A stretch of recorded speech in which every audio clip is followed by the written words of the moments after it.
Hi, Cinema Recap here.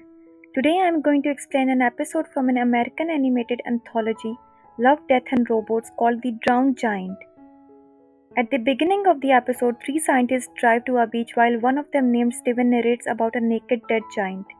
The day before, a massive storm had hit the sea, which washed up a dead body of a giant to the shore.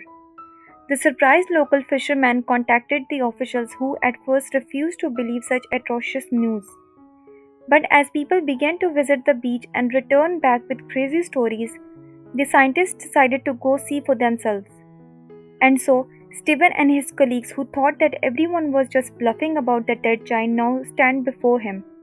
A crowd surrounds the corpse, scared to touch it before being absolutely sure that it's safe. Steven's colleagues guess that the man weighs around 80 tons. Steven narrates that the vast proportion of his features make it difficult for them to figure out his age. But looking at the giant's defined nose and mouth, he believes that he had been a young man with modest temper. The three go around the giant's body inspecting him. Steven sees a pool of water that had been collected in the corpse's palm where tiny fishes swim. Steven says that beyond the size of the giant, the simple fact that he exists surprises him the most. He compares the giant's existence to the crowd on the beach and concludes that they are just imperfect. As Steven looks at the creature mesmerized, his colleague climbs on the top of the corpse's chest and waves towards the crowd, indicating that it is safe to come near it. The people run towards him while cheering and climbing on top. Some of them comment about the body is rubbery and bouncy. Children start playing on his chest, trashing it with their shoes. Steven, however, does not touch or climb on it. He and his colleagues stare at the giant from afar while writing on their notes. As time passes by, the people get enough of playing with dead giants and everyone returns home. After 3 days, Steven visits the beach again.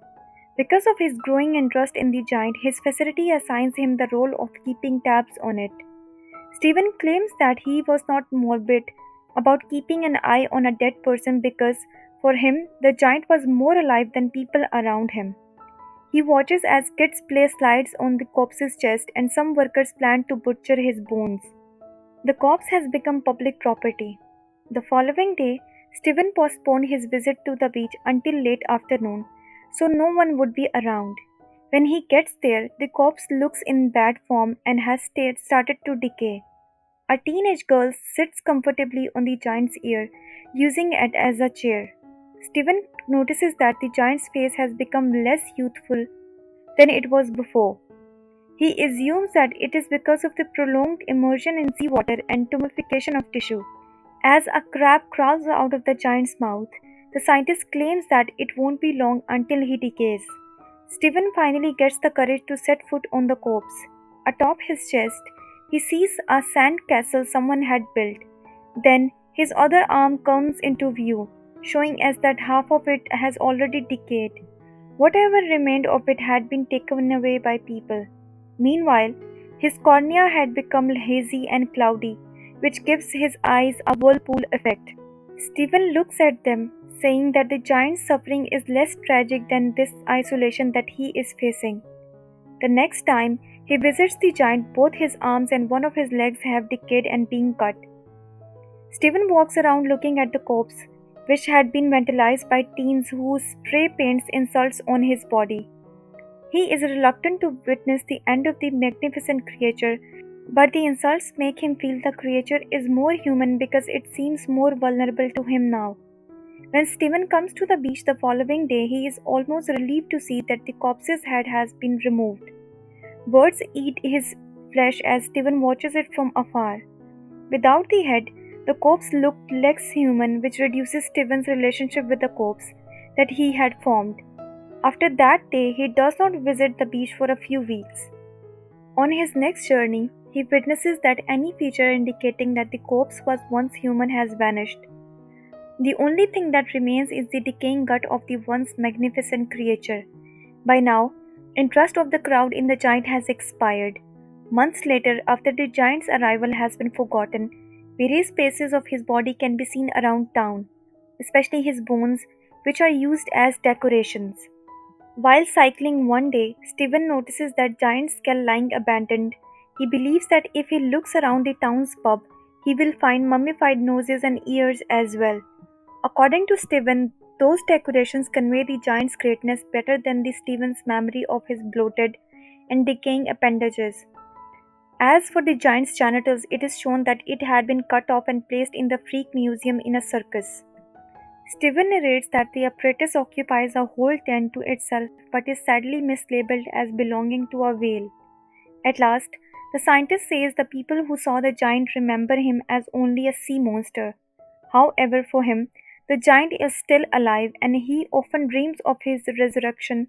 In his dream, the giant strides through the town picking up his fragments on his journey return to the sea. The episode, although short, has a deep and metaphorical meaning in every scene. The fans of the episode have interpreted it their own way, but many believe that the narrator Steven is the giant himself. Steven feels the pain of the dead giant when no one else can. So some fans think that the Steven and the giant are the same person. The giant might be trying to communicate through Steven. Moreover, the way Steven describes several stages of decaying of the corpse in such details makes one wonder if he is the one going through these stages. The decaying of the giant's corpse is also seen as a metaphor for several things. The narrator, Steven, observes the decaying of the corpse very closely at every stage. First, he sees the process that was supposed to happen, that is, his body decaying by the passage of time. Then he notices people starting to amputate the corpse, treating it as a commodity. And the way humans treat him poorly showed him the extent of consumerism and exploitation that is considered normal in today's world. As the story progresses, Steven begins to question what it means to be human and when do we decide that we have lost humanity. Until the corpse had a head, he thought of it as a human just like him and the others around him. In fact, he believed that the giant was more of a human than tiny creatures like himself. However, after Steven's sympathy towards the giant dropped when he saw him only as a mass of flesh. Throughout the episode, we don't know who the giant is or where he came from. The drowned giant focuses on more the contrast of Steven and other people's feelings towards the giant.